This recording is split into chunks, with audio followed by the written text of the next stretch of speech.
Yo, what's up? This is Gary A. Swaby, and we're going to be talking Avengers Infinity War today. I'm here with Mr. Richard Bailey Jr. How you doing, Rich? Doing good, Gary. And what's up, viewers and listeners? Yep, what's up indeed. And I'm also here with Mr. Jake James Lugo. How you doing, JJ? I'm doing good. I have a big full belly of big popcorn status coming from this movie, so I'm ready to talk about it.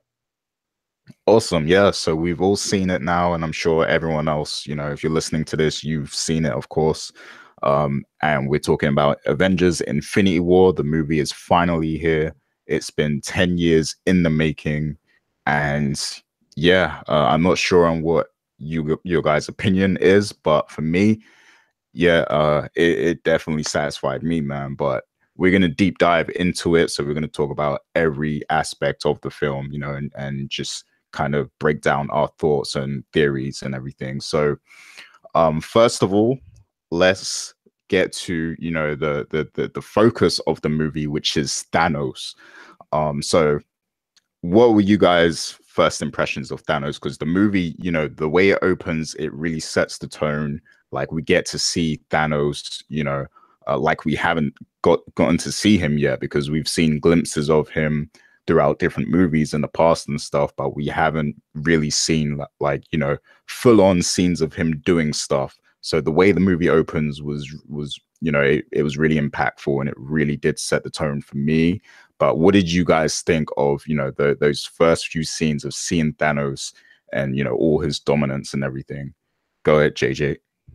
I think that the Russo brothers and obviously Kevin Feige, with some of his input, they made a lot of good creative decisions and took a lot of good creative liberties with how they interpreted Thanos in this movie. I think that a lot of us, myself included, expected a certain level of just, villainy as well as also his presence and the way that he's presented, based off the Infinity Gauntlet comic arc, which is kind of like what this is loosely based on. It's more kind of based on the Thanos quest, which is like right before that, where he's gathering all the gems. I think that Marvel has really matured as far as the way that they presented threats in the Marvel Cinematic Universe, which cannot really be said by a lot of other companies, a lot of other studios that are trying to build universes or cinematic universes based on their properties, more specifically DC, because that's the easiest comparison.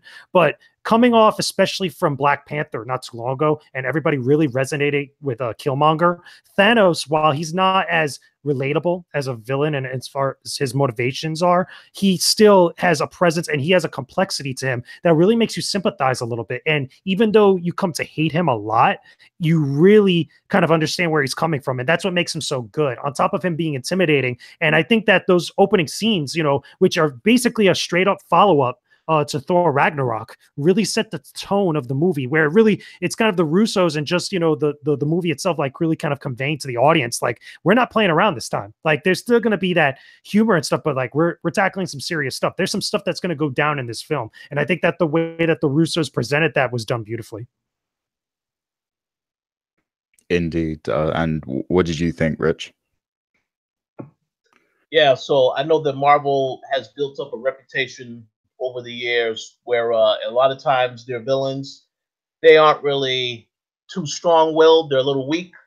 Obviously, that I think that really changed with Black Panther in the way they handled Killmonger. And in this movie, I just think you really have succeeded in keeping that standard high in terms of trying to do a good job at telling a story with villains. I will mention, as Dana mentioned in her review, that Thanos, this is a character that has a purpose, and a lot of times, even though you do dislike a lot of the actions that he has and what he ultimately does, you understand why he's doing what he wants to do. And I would say that in pretty much simpler terms, they made the character three-dimensional, whereas you can question his motives and then sort of understand and align with those motives, but yet you still dislike this character. So I think they really succeeded in doing an excellent job with Thanos from beginning to end. His motivations explained, and I just think, yeah, I mean, I can't say anything else about it. They did an excellent job with the villain, so and the movie was primarily about him. So as far as that aspect of the story, I think they nailed it. it needs to be said also that this isn't comic booky Thanos. Like, obviously, Thanos is a certain way in the comics, which is basically the source material for all these movies, but they really fleshed him out. They really made him a lot more complex and really made it so there you could tell throughout the entirety of the movie that there's a price being paid and there's a toll being taken on Thanos as he gets closer and closer to completing, his ultimate goal, which is to gather all the Infinity Stones and basically wipe out half of the Earth. Which by the time he does so, you could see how much of a toll it's taken on him as, his personality, as an individual, and also see why, he thinks the way that he does over the course of the entire movie. Yeah, indeed. And I like how, like I agree with you guys. He's definitely, the best Marvel villain so far, in terms of how they approached him. Killmonger, I see kind of different, like, because he kind of he mixes the line of, kind of like uh, a good and a bad character. I forget the word I'm trying to say, but yeah, Thanos in terms of straight on villain, I think he's definitely done the best, and I like how it started with him being super ruthless, but throughout the movie, it does kind of, he shows mercy sometimes, like, and he has like, his focus, his main goal, and he sticks to that objective so much that he doesn't let other people get in the way. He doesn't particularly murder everyone he sees. He lets certain people live just as long as he can focus on that purpose, because that's all that matters to him. And the way they show his his mercy throughout the film and his empathy with some of the other characters that we're going to talk about later, I feel like that was very well done. But as for the opening scene, it definitely, I just love how ruthless he came across, how much of a threat he came across, because we know Thor to be a strong character, but here we see Thor and he's kind of binded up, unable to do anything, and he watches people die around him. And just the fact that it opens with two major deaths like that as well, like we see Idris Elba's character, I forget the name, he dies, and then Heimdall, yeah, and then Loki as well dies. So yeah, one thing I wanted to ask you guys though is, did they give us the Thanos versus Hulk fight too soon? Because that was a fight a lot of people were waiting to see, and maybe we'll see it again, but like, people wanted to see what would happen in that scenario, and they kind of opened with that. So do you guys think they did that too soon?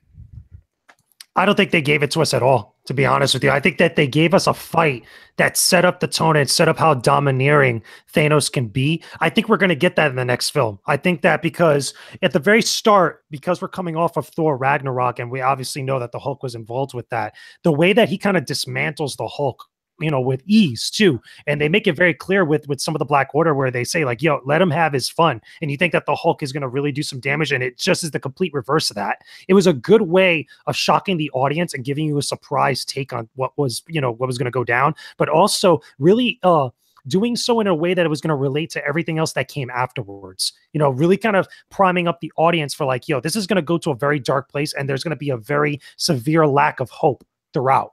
And I think that was well done. That was well executed. However, as far as the fight between Hulk and Thanos, it really being a legit fight, because obviously, while the Hulk really kind of, got really kind of put in his place and really got, thrown like a throw rug for the most part, I don't think that we're going to really get that big fight or that real kind of like grudge match until the second film, which is when most of the stuff that we've seen in this film is really going to come to pass.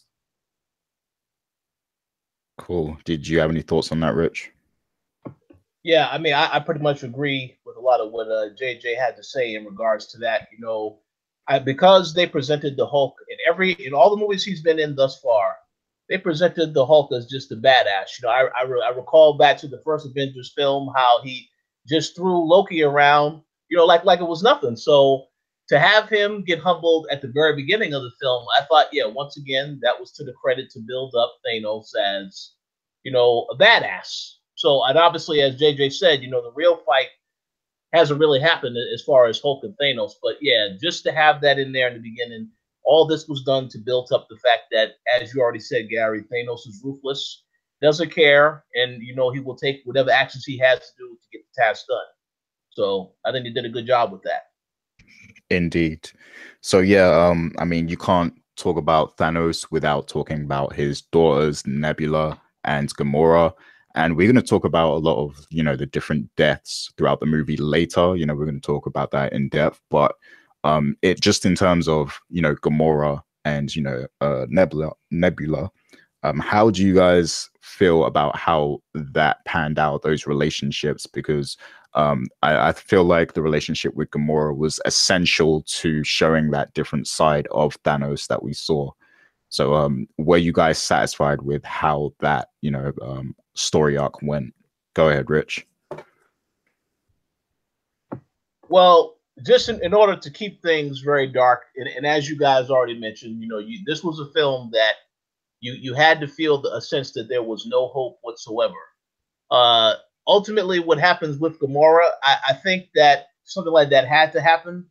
And, you know, going into the film, I mean, I already had preconceived notions about who might die. This is one that I didn't anticipate, but it makes sense when you think about it, because when you think about hope and you think about a character like Gamora, one of the main things with Guardians of the Galaxies that they have always hinted at in all the last two movies is that people were kept wondering, is Peter Quill ever going to get with Gamora? Is he ever going to really establish that they have a bond, a relationship that goes to the next level? And the sad thing is that now that will never happen because Thanos took out his stepdaughter. So they had to show that Thanos also does have some emotions. You know, obviously they had the scene where he had the scene with her as a kid, which is very, very symbolic and revisited later on. But I think they had to have that in there just to show that this character does have, you know, some type of feelings. You know, they didn't want to make him too ruthless. It's very important to show that the character is three-dimensional and that you could also understand his motivations more. Because in a lot of movies with villains, sometimes it's not really apparent why you should root for the villain. It's just that the villain is portrayed as just a badass. But in this movie, they had to explore it with this particular thing. And I was surprised, but it made sense when I thought about it. Because, again, this is a very dark story, and certain sacrifices have to be met in order for somebody to succeed. So I think they handled it pretty well, in my opinion. Yeah, and because like my thinking going into the movie was like, because I thought Gamora was going to be essential in taking down Thanos, but now that card has been used already, and you know, obviously he had to sacrifice her himself, so now they can't really use her as a trump card to get close to him. So like, yeah, that definitely took me by surprise, and at the same time, I loved it. I loved watching it unfold, you know, and just seeing that different side of Thanos, the fact that he can actually care for someone that much, but at the same time sacrifice them for his objective. Like that you know, inner conflict in him was portrayed very well, I think. JJ, what's your thoughts on the whole Gamora thing and how that played out? I think that the relationship between Gamora and her sister, I mean, they didn't really get too much into it. I felt like a couple other people have mentioned that the whole kind of, you know, discussion or audio log that Thanos had showed her about her talking about the Soul Stone, that was kind of a little Deus Ex Machina for me, because we didn't see that discussion in any of the previous films, not in Guardians 2 or Guardians 1, but we still got enough there, and I think that more of her sister is going to come into a play, you know, in the second film, because she's one of the people that survives. But as far as her relationship with Star-Lord, I actually disagree with some of the people that are saying that they never really got together. It's already been established that they did, and keep in mind, since Guardians 2 to Infinity War, there has some time that's been passed, and I think they've already hinted or have already kind of, you know, hinted at a few things that have happened off screen, that the two of them have been together. Again, that's really some of the central themes in Guardians 2, is them being a family, and like her and Star-Lord being like the mother and the father. It gets into a lot of subtle nods here and there, but I felt like that's already been happening. But it's more so where things have become a lot more dire and things are a little bit much more kind of put out there in front of the audience because of the stuff that's happening with Thanos and because of some of the things that have happened. And I think that Thanos even acknowledges that to a sense when he's with them at the Collector's home place when Peter Quill has to shoot Gamora, in order to keep his promise, and he turns the gun into bubbles, basically, or he turns the bullets into bubbles. So I don't necessarily agree with that.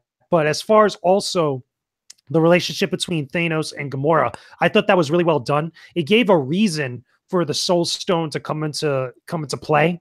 As far as, a lot of people were really kind of speculating that it was in Wakanda, which I as well thought, in some form or fashion because of like some of the events that happened in Black Panther. But they really did it in a kind of interesting way that also gave us another fan servicey thing from the MCU, which was the introduction, the inclusion of the Red Skull, which I thought was very clever because that came very unexpectedly. That I didn't think that they were going to get that meta with some of the stuff that has been happening with the MCU over the last 10 years. And I'm glad that they did because it was a pretty cool payoff, in addition to contributing to a lot of the stuff that happens after that portion of the film. And it not only humanized a little bit more of Thanos, and you see that he really cared for Gamora despite all the stuff that happened there, but it also gave her more of a purpose on top of just being another hero that was included on the roster that's going up against Thanos. And I think that while it was still a tragic end, and we're probably getting into it later, but I don't think a lot of the heroes that have died in this film are really going to be sticking dead, at least not all of them. But it still had a real satisfying, an interesting turn of events that kind of contributed to the larger narrative. And I was pretty happy with it. Yeah, indeed. And I really liked the scene with Peter Quill as well, because, obviously he loves her and cares for her so much, but Thanos is such a big threat that he actually would, do what she said and try to kill her in order to prevent Thanos, getting all the stones. So just the fact that he consciously made that decision that he was going to kill her, even though it didn't happen, but he consciously made the decision to do it. And, that was amazing to see as well. Like just the fact that Thanos was that much of a threat to them that he would do it. But yeah, let's get to,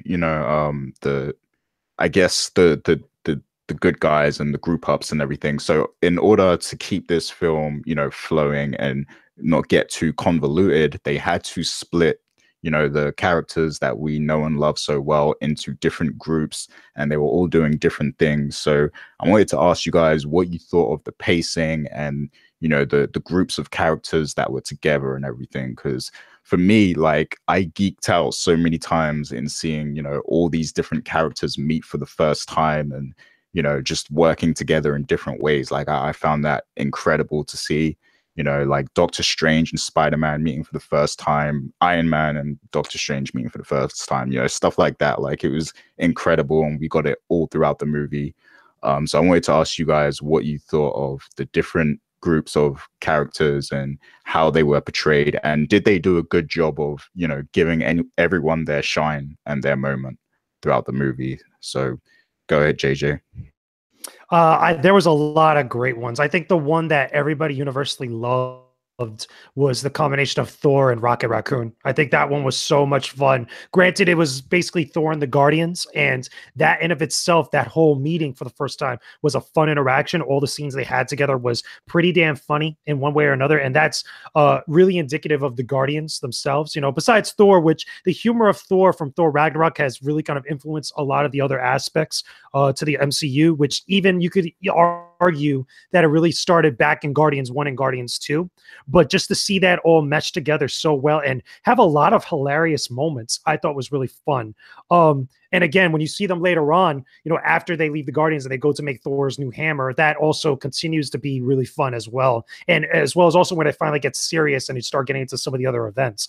Some of the other good team ups I thought was fun. Iron Man and Doctor Strange, I thought that the banter between them was fun. I liked it a little bit more so than I did with Star-Lord and Iron Man, even though that was still funny and still great in its own right. If I had to choose one, though, I think that Doctor Strange and the way that he interacted with Tony Stark, because it's like two arrogant personalities just clashing with each other. The way that both actors handled it, I thought was awesome, and it really worked some magic on the screen.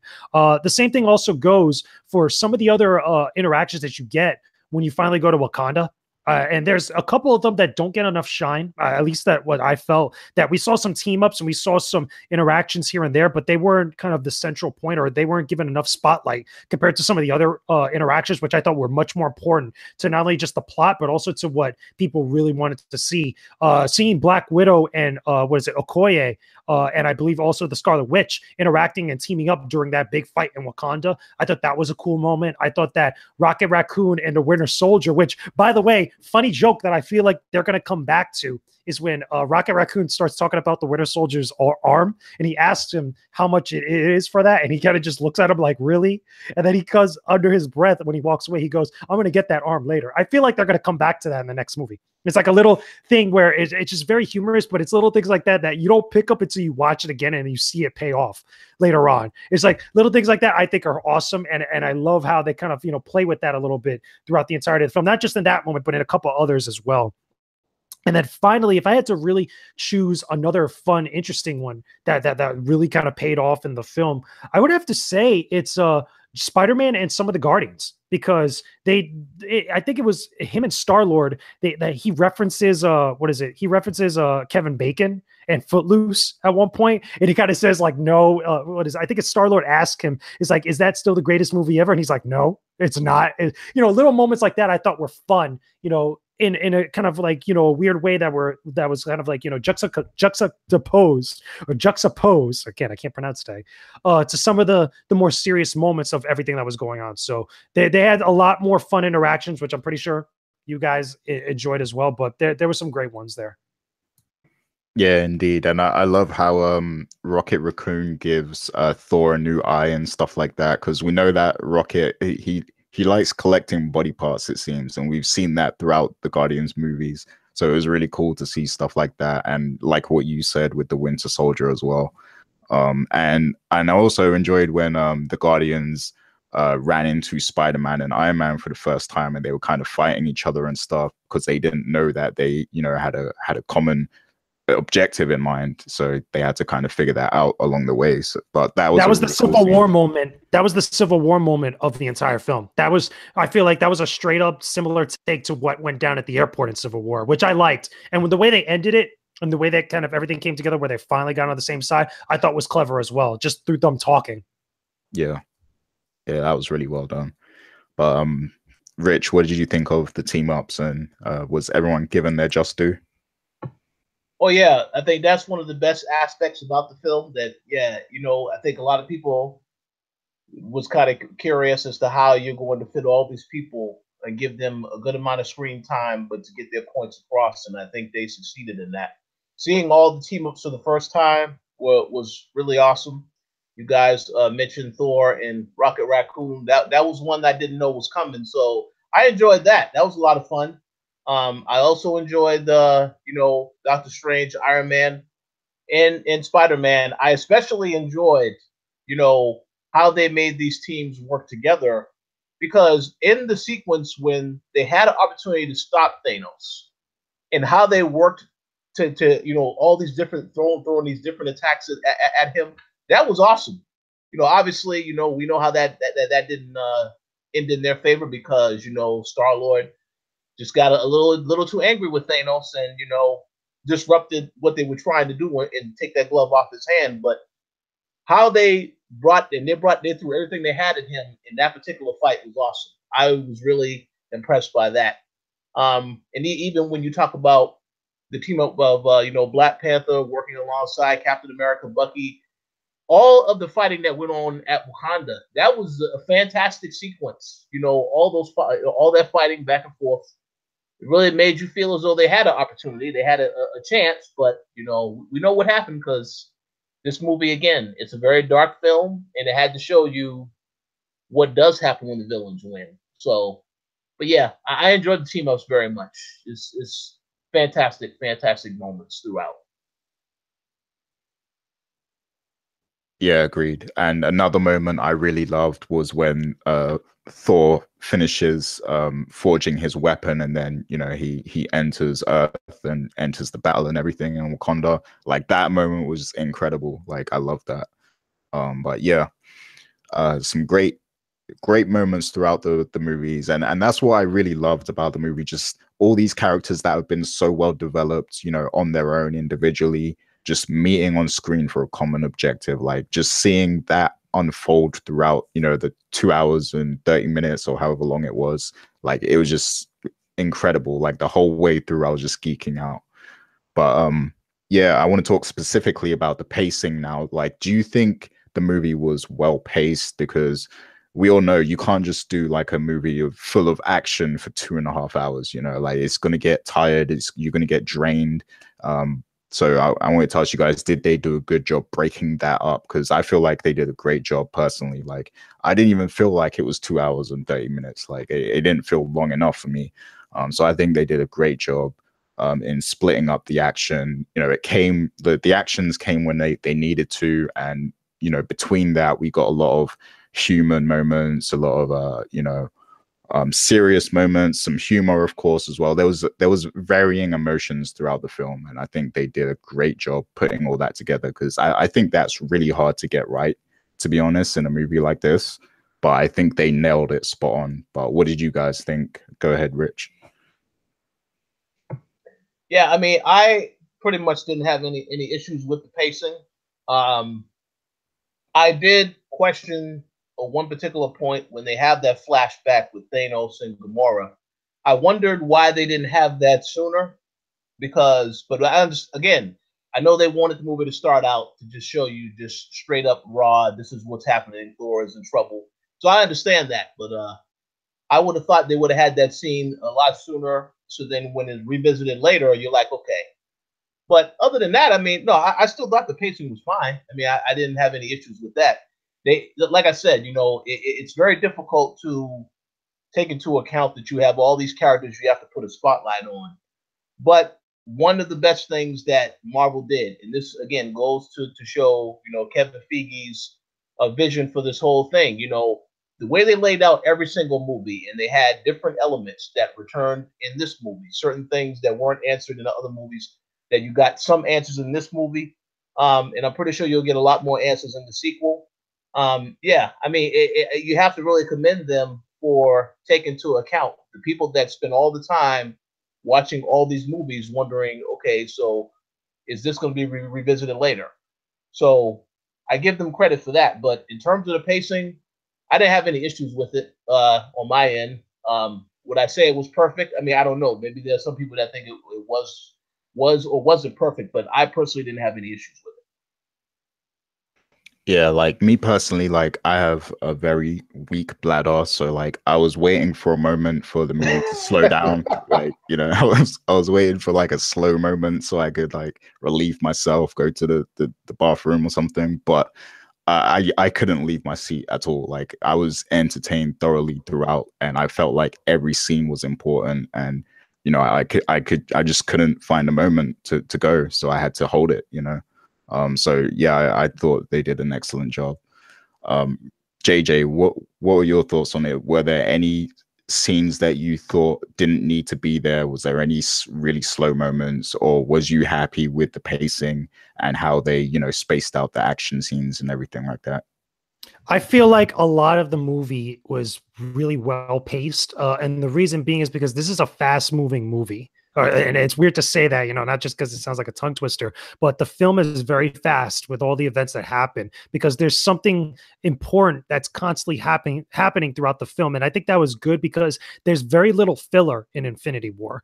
Granted, a lot of people I've seen argue that when Thor goes to make his hammer, Stormbreaker, with the big dwarf that's played by Peter Dinklage, that's when, you know, a couple little spots here and there that maybe the movie slows down, maybe just a tiny bit, even though there is still a lot of exposition there of what happens off screen.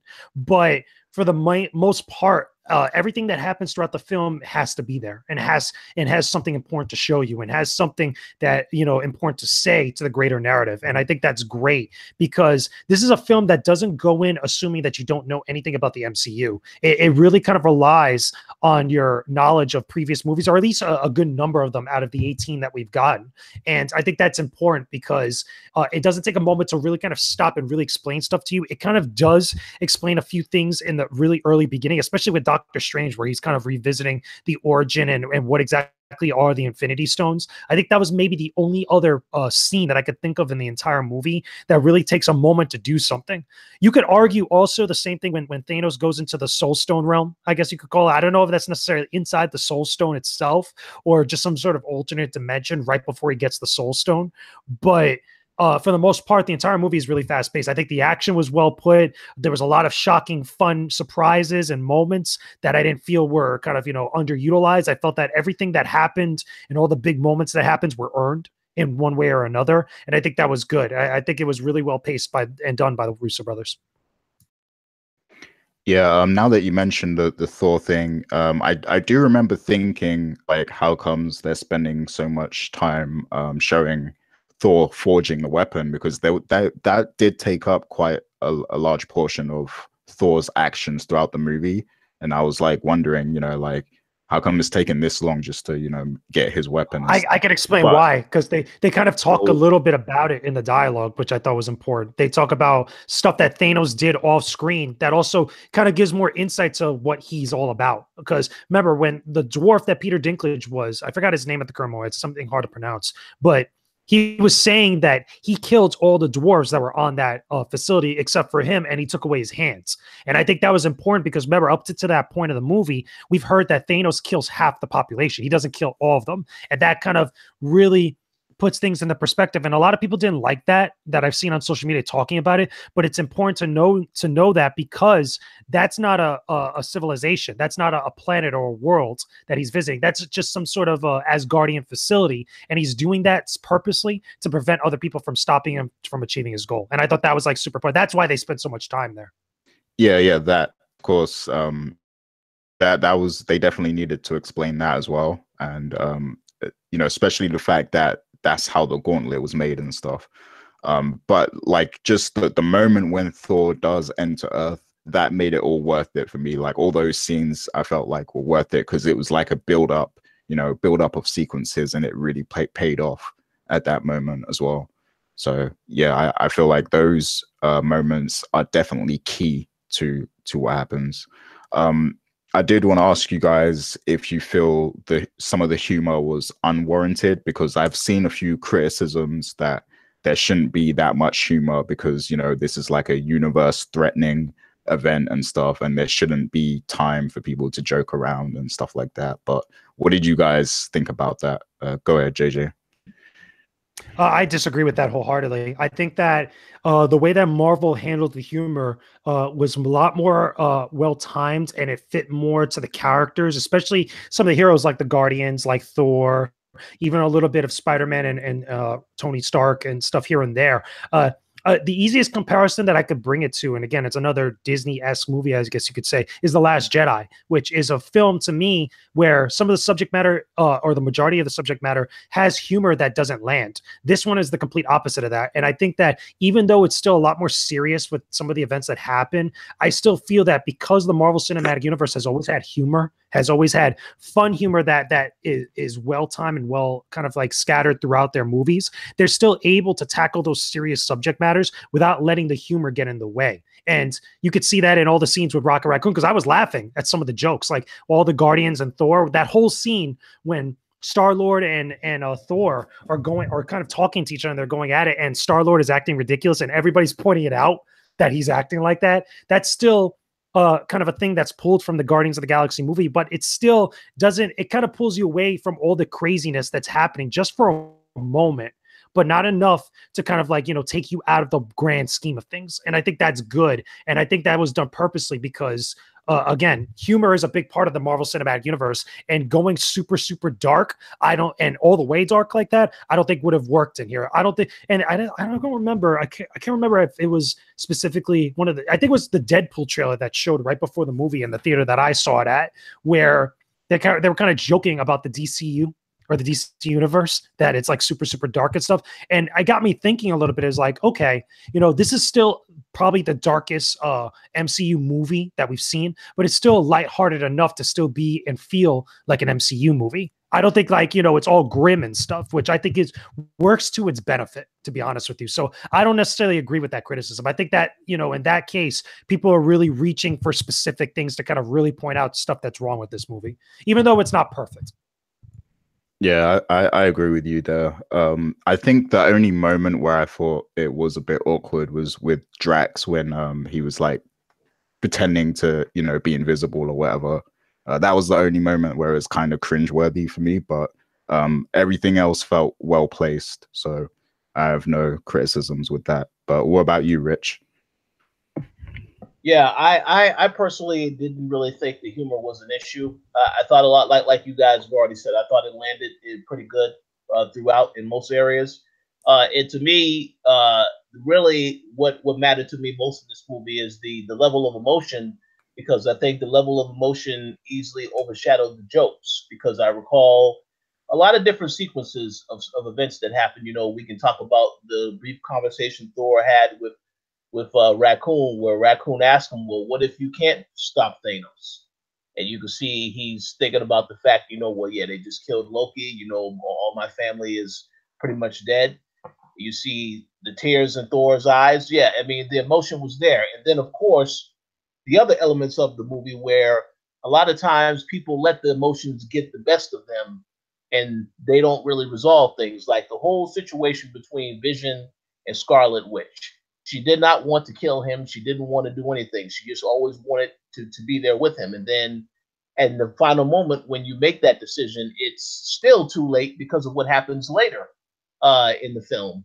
But it's just, yeah, a lot of the things with the characters and the emotions they have for each other and how that resonated. I think that easily, because that was in the movie, that's why I don't think the humor, I think you needed to have some type of humor there as well. But because that was in the movie, I think that should make up for any criticism anybody has about the being too comedic, because they had to have a lot of different emotions in the movie to suit what was going on in the actual story. But yeah, Yeah. that's my thoughts. Yeah, okay. So yeah, we pretty much agree on that. So I want to talk about like the actual pursuit of the stones and whether you think that played out like you originally, you know, thought it would and stuff.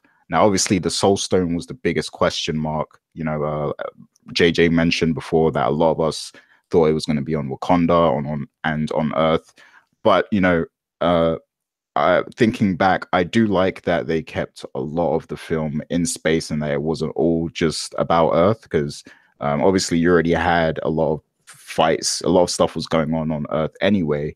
But I liked that they took, you know, a large portion of the focus away from Earth as well to tell, you know, it made it feel more universal, and I think it really sets up the direction that the MCU is going to go in the future, because obviously they are going to go more cosmic, and I like that they they put enough focus on the fact that, you know, there's a whole universe out there. So I like that, you know, they kind of had the Soul Stone on another planet and everything.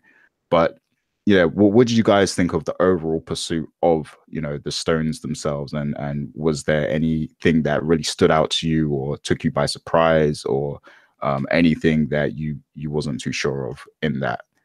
So go ahead, JJ. To be honest with you, I mean, I was fine with the way that they kind of show Thanos going after each one of the stones that he didn't already have. I mean, the only two that really stood out to me, one of which I questioned, was the Soul Stone. But even with the reality, or not the reality stone, the Power Stone, where they talk a little bit, it's kind of a throwaway line, but it's something that happens off screen. Is when Thanos went to Xandar. He apparently, they say that he pretty much destroyed Xandar when he was getting the Power Stone. And you could kind of infer a little bit at some point after that end credit scene where it shows him putting on the gauntlet in one of the movies, that, you know, that happened at some point afterwards. It would have been nice to maybe see Xandar, you know, maybe even in a deleted scene or something. You know, that could have been like an alternate opening to the movie of him destroying Xandar, getting the first stone. But the other one that really kind of confused me a little bit, and I was surprised because it wasn't on Wakanda, was the Soul Stone, because we never really got an explanation of why the Soul Stone was on that planet specifically. I mean, it was cool to see the Red Skull. It was cool to see the whole concept that you have to give up something in order to obtain the stone. But I was still a little bit confused as to why the stone was there. All the other Infinity Stones, we have explanations somehow in some way of why they are in the locations that they're in. You know, the Guardians were pursuing it, and then they ended up giving it to the Nova Corps, the Power Stone. The Tesseract which is the Mind Stone, was on Vision, and there's a whole onslaught of stuff that was going on with that. And the same thing goes for the Reality Stone and the Time Stone. There's reasons for why they end up in the locations that they're in, but the Soul Stone, we never really get that. And maybe that could have been a last minute decision, one reason or another. I think that if anything, it makes it a little bit stronger, you know, for Wakanda, that it's not really connected to any of the Infinity Stones, which might be good or bad for depending on who you ask and stuff. But it would have been nice to have a little bit more info about why the Soul Stone was with the Red Skull in the first place, even though he talks about it, but he doesn't really give us the full details about it. Maybe, like I said, maybe in some deleted scenes or some other material that'll kind of explain that, or even in the second movie, you know, next year to find out like what it's all about and stuff. But those are probably the only little gripes that I had with it. Other than that, I was totally fine with the ways that Thanos ended up getting all the stones. It didn't feel like a heist movie, though. You know, if you remember throughout all the promotional stuff last year leading up to this year, they kept saying that this movie was going to feel a little bit like a heist movie for Thanos and the Black Order, going to each location and getting the stones. It didn't feel like that for me. But either way, I still have no gripes with it whatsoever. Yeah. Yeah, and of course, like my favorite moment was the moment Rich mentioned already, where they all fight Thanos when he goes for the time stone. Like that's probably my favorite capture, you know, of a stone. That moment, like when they all fight him, and then the way it happens, the way it unfolds, with Tony Stark getting, you know, struck and everything, and then what Doctor Strange does, which we're going to talk about more about Doctor Strange. But yeah, that was definitely my favorite, you know, one of the stones that Thanos got. But Rich, what's your thoughts on the whole pursuit, you know, in full of the stones? I actually agree with a lot of what you both said. I believe, as JJ mentioned, the Power Stone. I don't really remember the exact name of the stone. All I know is the stone that he got, the very first stone. It would have been great to have the Tesseract, the Space Stone. You mean? No. The stone he got prior to getting the Tesseract that they didn't show. Oh, the Power Stone. That was the Power Stone. That was the one on Xandar, the purple one.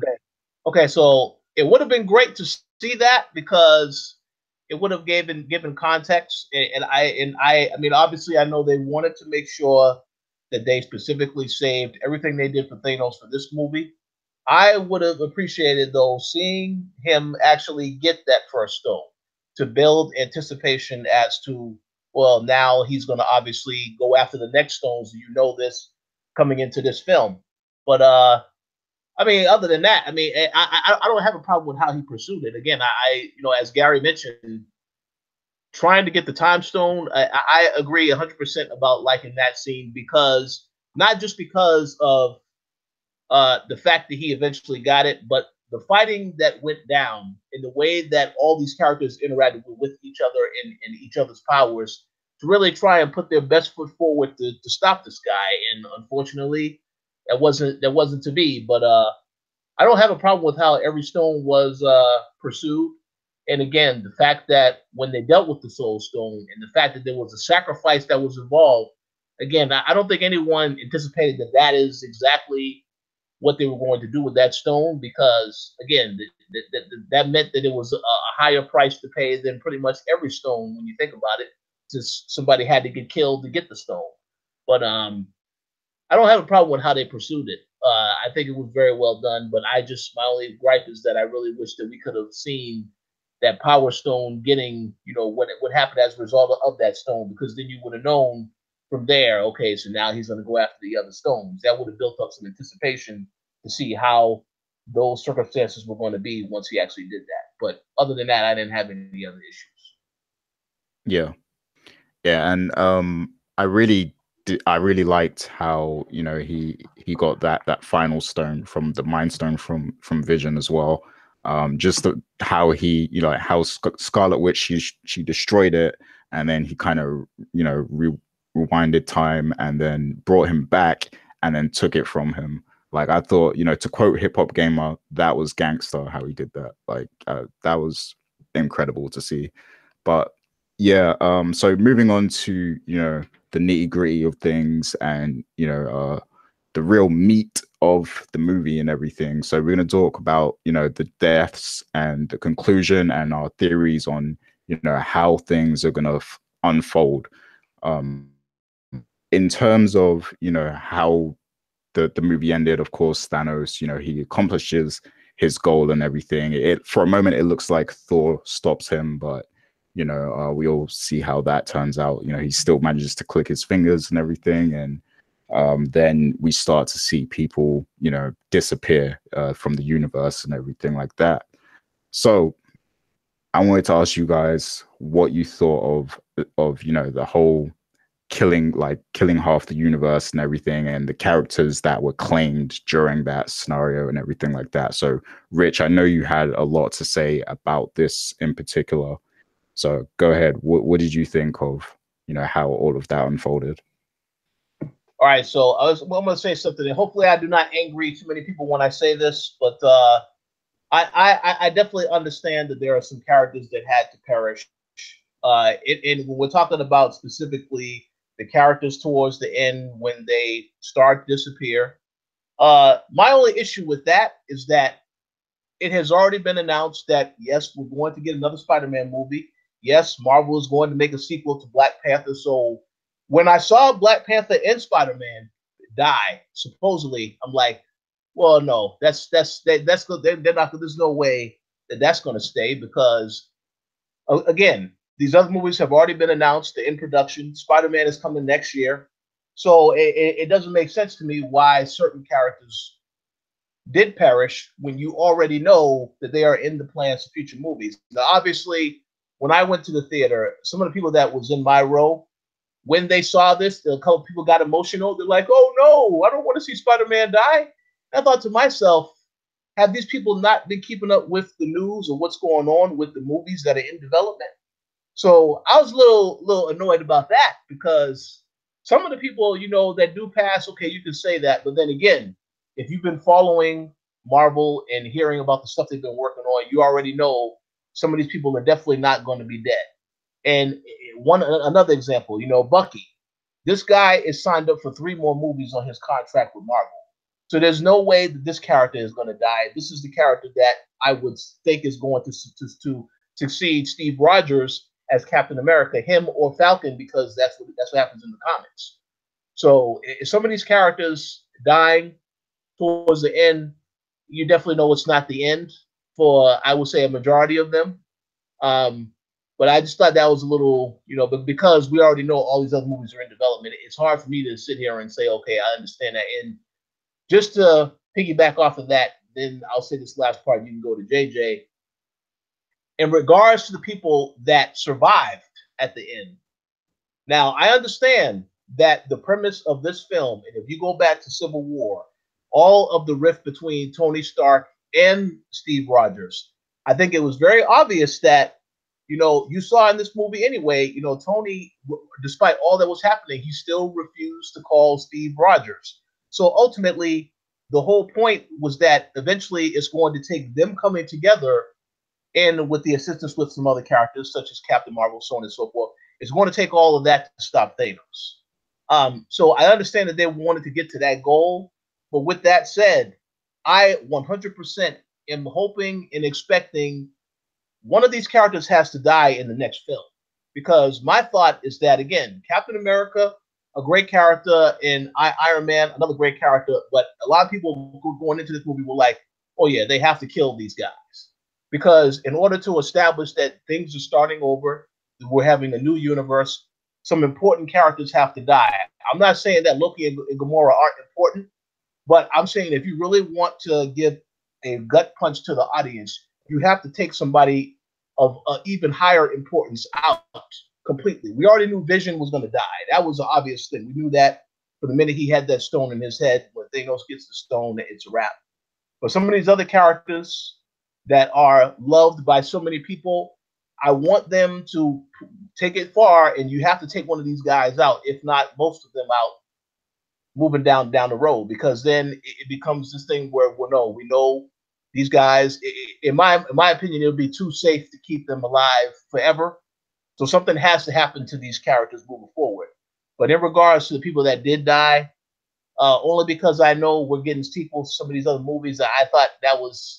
I really didn't wasn't a fan of that, but again, that's just my opinion.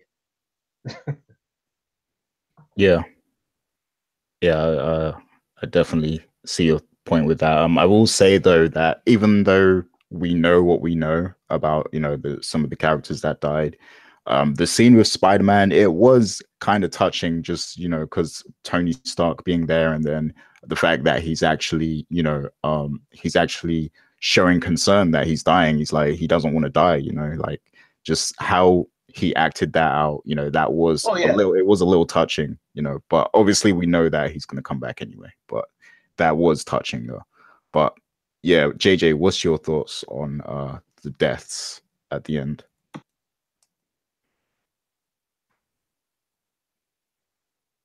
You there, JJ?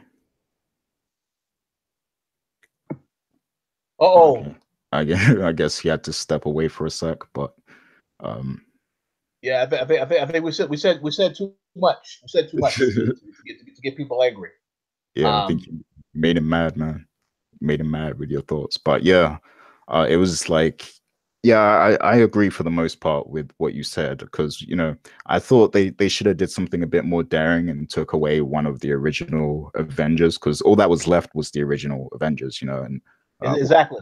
and a lot more. But I think they definitely should have taken away either Captain America or Iron Man, you know, because it's, I don't know, like they needed to leave us questioning, you know, whether certain people were going to come back, and you could only do that if you took away one of the originals, you know, because we know that Black Panther's coming back, we know Spider-Man's coming back.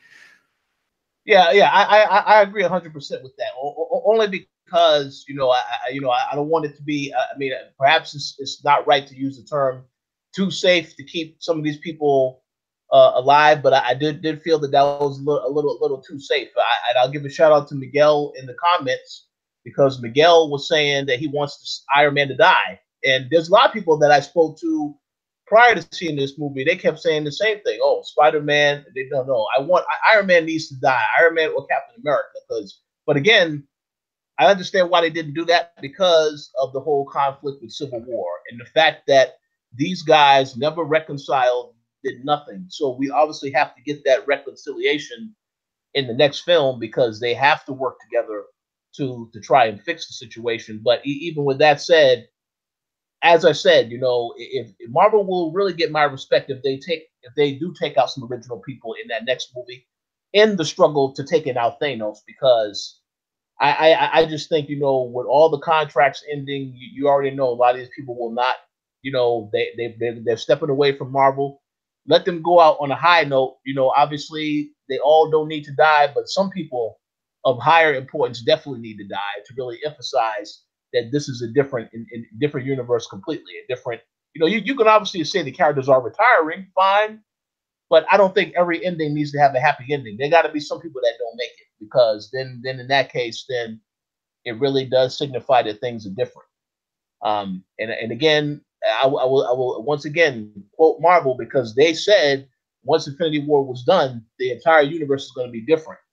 So right now, it doesn't feel that way, because it's the original Avengers team with a few other people there. But, you know, again, we have to give them the benefit of a doubt once we see what they actually do in the sequel, because they still have to figure out and answer a lot of these questions. Yeah, indeed.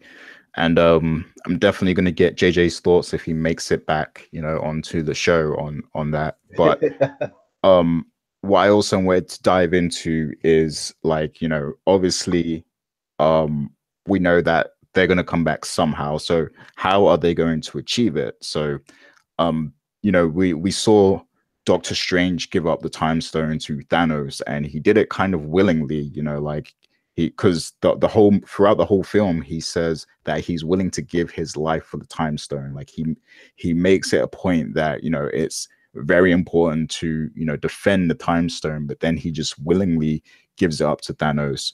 And there's also a scene where he's meditating as well, and he's saying that he's seen all the different conclusions and there's only one where they succeed, you know. And Doctor Strange is also one of the people who dies, you know, at the end and everything. But my theory is this, like, I think Doctor Strange has some plan in motion that we don't know. We know that his friend is back in, he's back at Doctor Strange's base because that's where he went after the first fight that happened in New York. He went back home. So I think they're working on something that's gonna, involve time travel and stuff in the next movie, and it's gonna allow them to kind of go back and possibly change certain events and things of that nature. Because time travel is something that has happened a lot through in the comics. It actually happens in Age of Ultron and a few different comics, in Marvel. So I think, the next film's definitely going to deal heavily with time travel. And then, of course, you're going to have Miss Marvel as well. I'm not so sure if the Infinity Gauntlet works well, because after Thanos clicked his fingers, we see it kind of explode a little bit. So I think he can use them individually, but I'm not sure if he can use them all together like he did in that moment. So I think what might happen is maybe they're able to get the time stone from Thanos, and then they can reverse things based on that, perhaps. But that's just a couple of my theories. But do you have any specific theory, or did you notice anything that could lead to like a nice plot twist or a revelation in the next movie? How do you think things are going to unfold from here? I think that's a very good theory. If I had to make any guesses, well, just to answer the first question about what happened with Doctor Strange, the only reason he would give up that time stone, I think this is definitely connected to him seeing that there's only one way that they can win. I'm not necessarily sure what that way is. I think that the time travel theory is a good one. I do know that Miss Marvel obviously plays a significant role in what happens next because of what happened in that final after credit scene. I'm going to say Captain Marvel, not Miss Marvel. Marvel, please do not sue me. Yes, Captain Marvel plays an important role in what happens moving forward.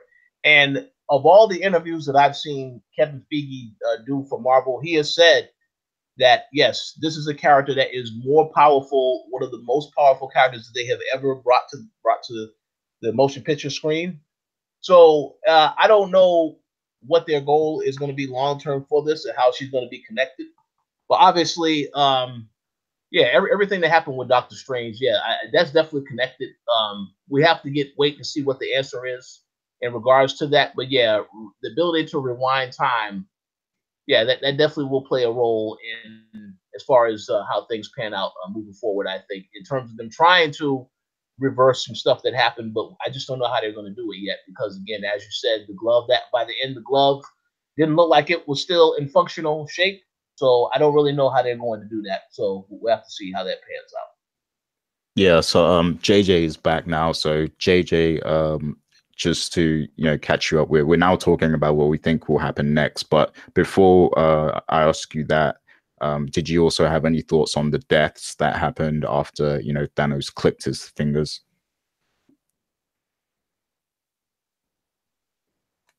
Oh, we can't hear you.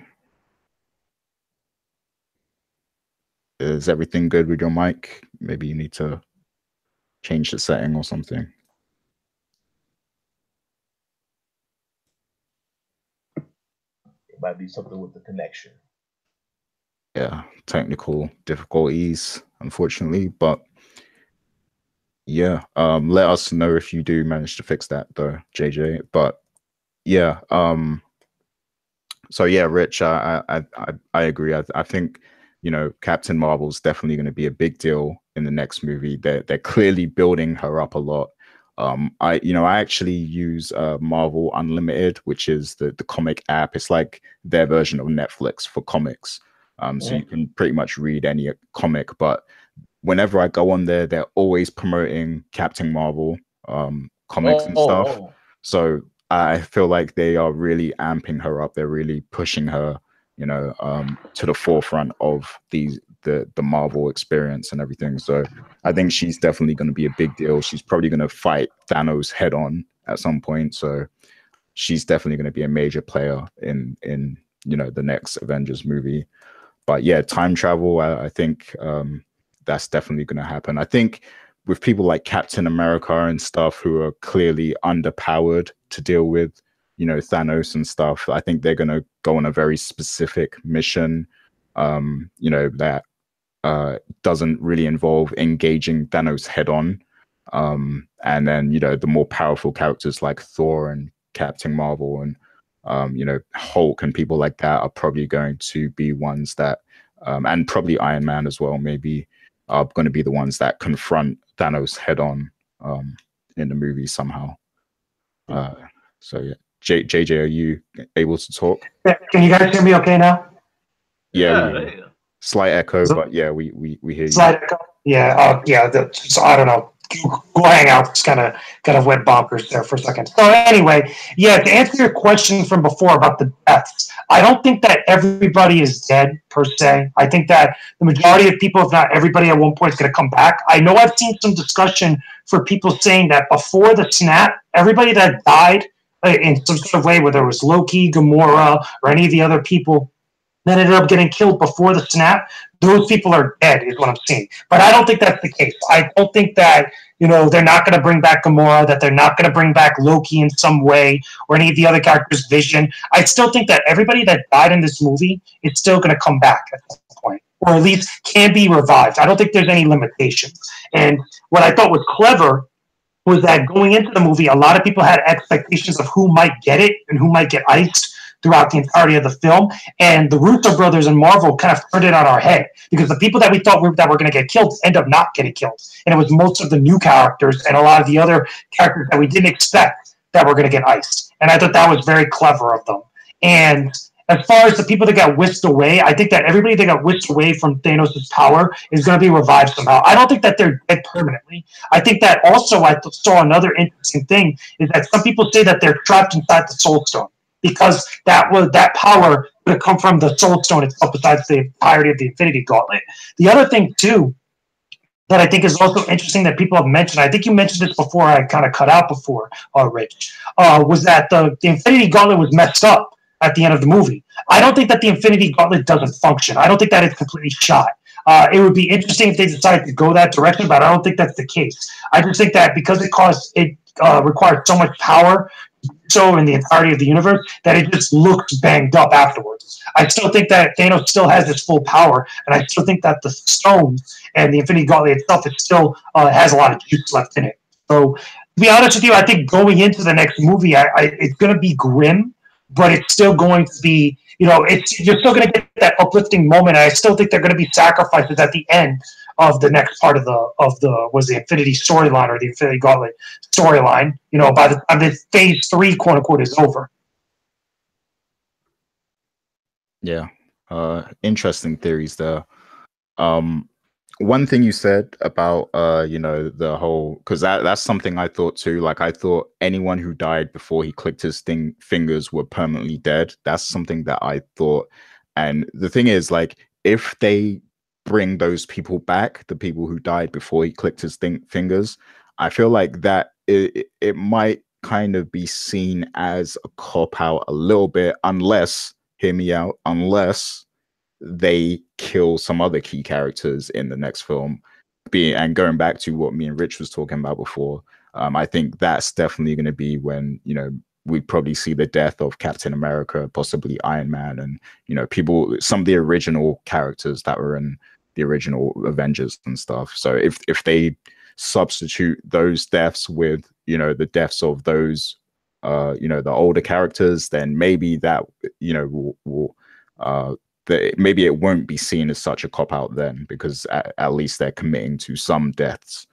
But yeah, if they just if it ends up that everybody's brought back to life and then everybody's happy again, and Captain America rides off into the sunset, and, you know, if that's how it ends, I think that's a major cop out. So yeah,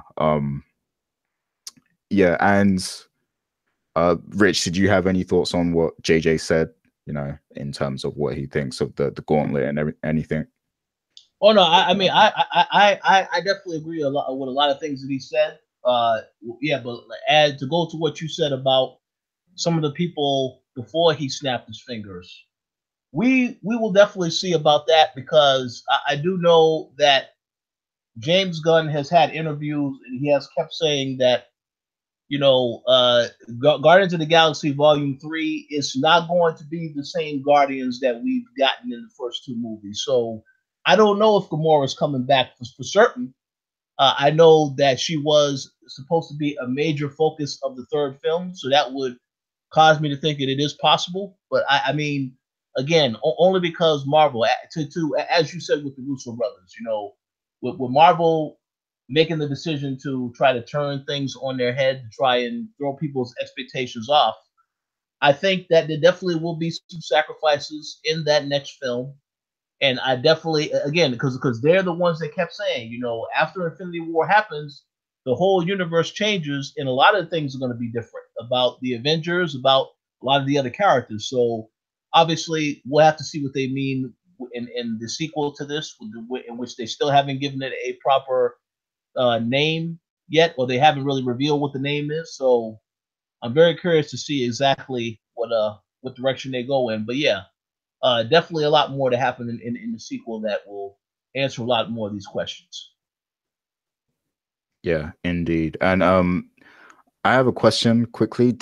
Was Nebula one of the people who got killed after Ecliptus? No, she survived. She survived. Gamora died. All the other Guardians, Star-Lord, was it Groot, and was it Drax died. Rocket was the only one that survived out of that whole group.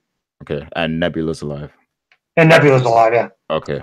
Yeah, I don't know. I think if they do permanently kill Gamora, I think, you know, Nebula's going to replace her. Kind of, she's going to be, you know, part of the Guardian lineup. But we'll have to see what happens with that. But JJ, we did also talk about Captain Marvel and this significant role she's going to play in the next film. Do you have any thoughts on that before we end off?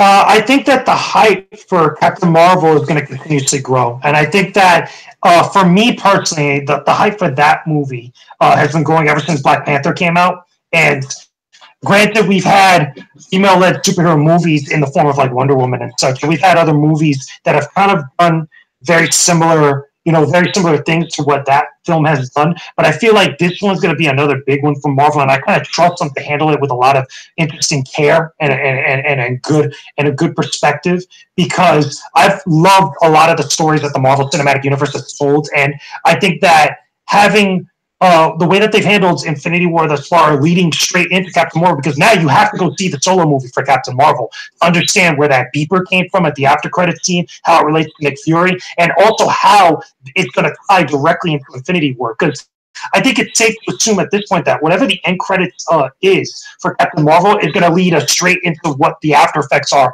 for Infinity War, and that leads right into whatever the second movie is going to be. And I like that. This makes me excited see how that's going to play out, as well as also makes me excited to see how Captain Marvel is handled as a character, how she can affect the greater the greater stuff that's going on within the Marvel Cinematic Universe, especially in space, because from all accounts right now, for what we've been given in the movies, Captain Marvel has been in space since the 90s, or at least she's been in space for a very long time.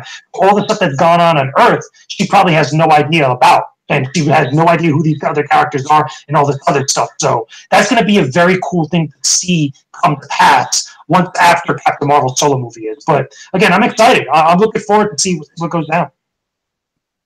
Yeah, definitely, for sure. I think, yeah, she's definitely going to be a major player, and it's going to be cool to see her for the first time in a movie later this year. But yeah, speaking of other characters we haven't, we didn't see in this movie.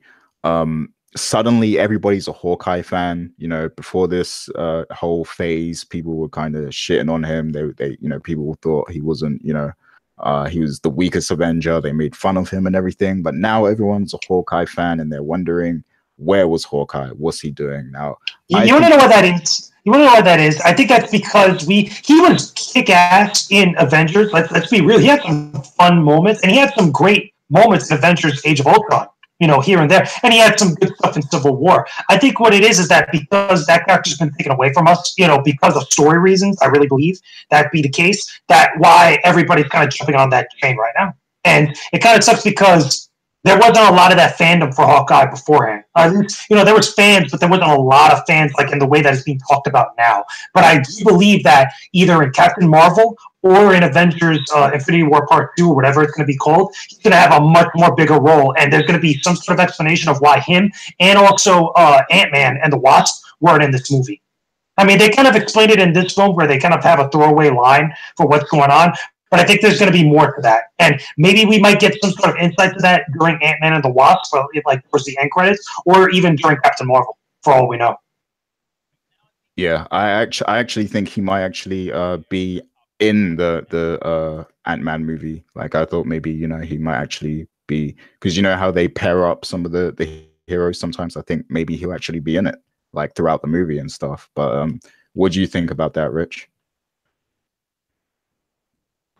Yeah, if I do recall, there was a line that mentioned something about both of them being in government protection.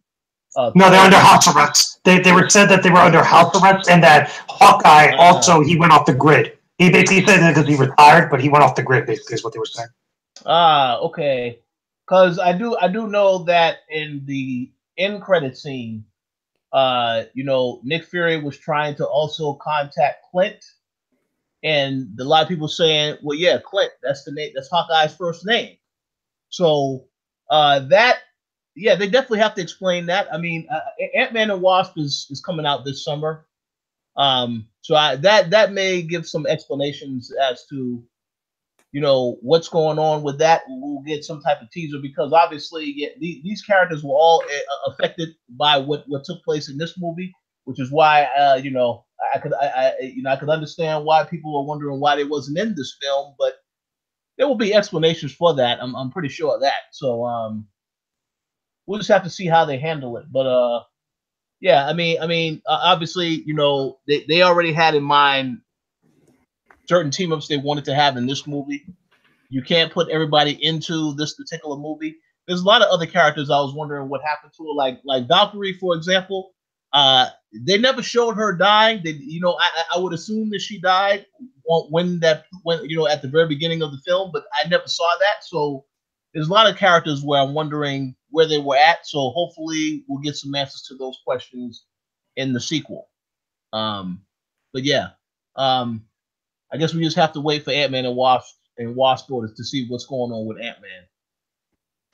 Yeah, indeed. So we really have to get going now. But before we leave, let's you know, give our personal rating for Infinity War. So for me, it's a definitive 10 out of 10. You know, best movie I've seen in years, and the build up was it just made it more special for me, and it was definitely worth the wait. So 10 out of 10 for me. JJ, what's your official rating for this film? I think it's a great movie. I think it's probably better than some of the other Avengers movies. You know, there's an argument to be made there. I don't think it's the best MCU movie, to be honest with you, if I'm being real. And the reason being is because while I still think it's great, it didn't give me that same feeling where I had to go see the movie immediately in the theaters again. And the only movie out of the entire MCU to really kind of give that to me was Winter Soldier. And funny enough, it's done by the same directors, the Russo brothers, and the way that they've handled that. And you can even argue the same thing that you probably got that a little bit with Civil War and all the films that they've been involved with the MCU. But I would have to either give it an 8 or a 9 out of 10. I still think it's a great film that you need to see, but it's not my personal best for me. Oh, interesting. Okay, it's good to have another thought on that. Rich, what's your final verdict? Okay, so this is going to be also another interesting thought that might get some criticisms, but I thought the movie was great. I have to agree with JJ. I don't necessarily think it's the best Marvel movie, and if somebody was to ask me what is the best Marvel movie so far this year, for me personally, it's still Black Panther. But with that said, it's still a good movie. Marvel did an excellent job on Thanos, so I would still tell everybody to check it out. And yeah, I would say maybe an 8.5 or a 9 out of 10. Okay, that's cool. Definitely want to hear more thoughts on that, you know, from the commenters and everything. And we're probably going to talk more about this as well on the co-op and everything. So look out for some more thoughts in the future as well. But thanks for listening to us. Definitely let us know what you guys think. And that's pretty much it for now. Look out for some more Marvel related stuff, you know, coming fairly soon in the future, and different discussions on, you know, movies, TV shows, video games, and everything like that. Make sure you're subscribed to our Patreon. keep checking the website, and make sure you listen to all the podcasts and stuff. But from us now, that's pretty much it. Peace out, people. So.